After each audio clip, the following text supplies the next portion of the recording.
Emily's life looked like a glossy Instagram reel, perfectly filtered, perfectly staged. In the manicured suburbs of Scottsdale, Arizona, she and Ryan shared a stucco mansion with a pool that shimmered like liquid turquoise under the relentless sun. Ryan was a senior DevOps architect, the kind of guy who could debug Kubernetes cluster at 3 a.m. and still make it to spin class by 6. He brought home 6 figures, paid the mortgage, funded the wine fridge, and never noticed the way Emily's smile had started to curdle at the edges. 3 years into the marriage, he still believed the script: happy wife, happy life. Every morning she brewed his favorite dark roast, kissed him at the door, and waved until his Tesla vanished down the cul-de-sac. But Emily had been waving goodbye to more than just Ryan. It started with the notifications Ryan never saw, signal messages that vanished the moment they were read. Her phone, always face down on the marble island, buzzed like a trapped hornet whenever Ryan stepped into the home office. She told him it was her sister in Phoenix, or the Pilates group chat, or the HOA president complaining about holiday lights. Ryan, buried in Slack threads and Jira tickets, swallowed every excuse. The first crack appeared on a Thursday in late October, when the desert air still carried the bite of summer. Ryan came home early, hoping to surprise Emily with reservations at the new rooftop bar downtown. The house was silent, except for the low hum of the Sub-Zero. Her yoga mat lay abandoned by the French doors. Her Stanley tumbler sweated untouched on the counter. Upstairs, the bedroom door was ajar. He heard her laugh, light, throaty, the sound she used to save for him, followed by a deeper murmur that definitely wasn't coming from the Ring camera. Ryan froze on the landing, one hand on the banister, heart jackhammering against his ribs. He should have stormed in. Instead, he backed down the stairs, slipped out the side gate, and sat in his car until the garage camera showed Emily's white Range Rover pulling in 47 minutes later. She emerged, flushed, hair, carrying a boutique bag from a store 2 hours away in Tucson. Ryan watched the footage later, frame by frame, until the pixels burned into his retinas. That night, he lay awake beside her, listening to the soft whistle of her breath, and felt the first cold coil of certainty tighten around his throat. He didn't confront her. Not yet. Ryan had spent a decade automating chaos. Betrayal was just another system to reverse engineer. Phase 1, reconnaissance. He cloned her iCloud while she showered, mirrored her texts to a burner MacBook stashed in the safe behind his vinyl collection. The messages unfolded like a fever dream, months of logistics, inside jokes, pet names that made his stomach lurch.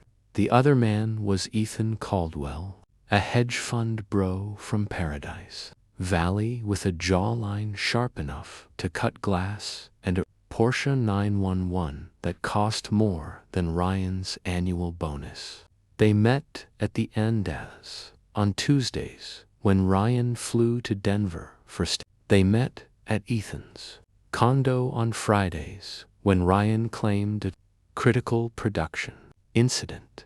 They met in the back of Emily's SUV in the Ray parking lot because the risk made it hotter.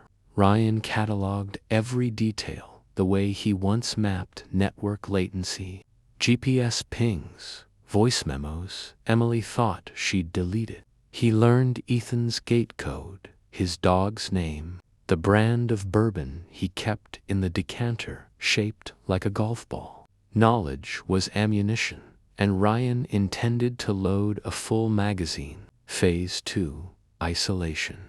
He started small, rerouting Ethan's calendar invites to spam, swapping his Amex for a prepaid card that declined at the valet.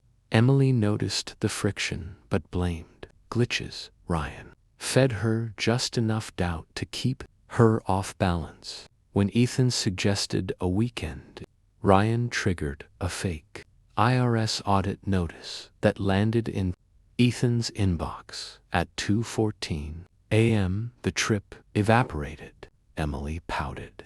Ryan ordered her favorite sushi and rubbed her feet while she vented about Ethan's flakiness. Phase 3. Exposure. Ryan built a dead man's switch, scheduled emails, cloud drives, anonymous LLCs. If anything happened to him, everything would detonate. Screenshots to Ethan's wife, audio clips to his firm's compliance officer, a 4K montage of their pool house hookup set to the playlist Emily swore was just for the gym. He tested the mechanism twice, watching the preview thumbnails load like landmines. But the real weapon was patience. Thanksgiving loomed, and Emily insisted on hosting. She wanted to show off the new outdoor kitchen. Ryan agreed, voice mild, already picturing the marble island drenched in Cabernet and accusation. He spent weeks perfecting the menu: miso-glazed Chilean sea bass, truffle risotto, a charcuterie board arranged like modern art. He invited Ethan, personally texted from Emily's phone while she napped, casual as a brunch reminder. Ethan RSVP'd with a thumbs-up emoji. The night arrived, crisp and star-drunk.